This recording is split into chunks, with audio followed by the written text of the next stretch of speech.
През цялата история хората са използвали магия, за да привлекат богатство и просперитет. От древните вавилонски търговци, които са търсили късмет чрез ритуални заклинания, до древните средновековни алхимици, смесващи билки и метали за финансова печалба. Заклинанията за привличане на пари има дълга традиция, показвайки, че стремежът към просперитет е вечен. Днес ще разгледаме съвременен вариант на тези древни практики и ще ви покажем как да изпълните мощно заклинание за привличане на пари. Нека използваме това богато наследство на магията за богатство, за да внесем финансов просперитет в живота ни.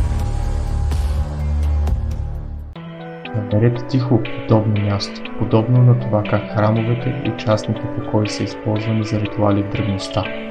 Тази обстановка ще ви помогне да се свържете с необходимата енергия. Поемете дълбоко дъх и запалете тамян, ако имате, за да пречистите въздуха от негативна енергия и да поканите позитивни вибрации.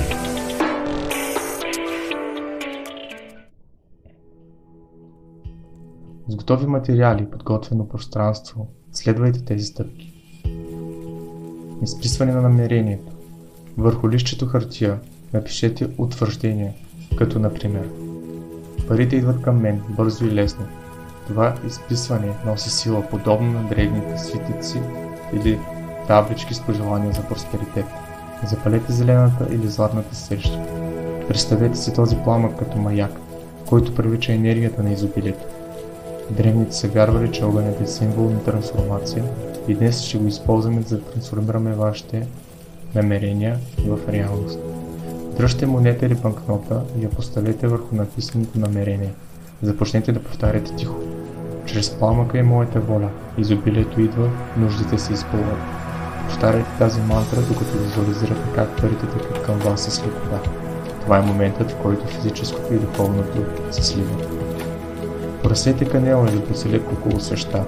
В древността тези билки са били ценени за своите магически свойства, известни с привличането на просперитет и изобилие.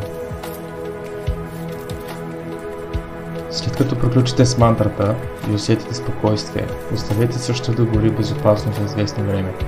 Когато сте готови, погасете я и кажете: благодаря ти, Вселено, за бързото изобилие.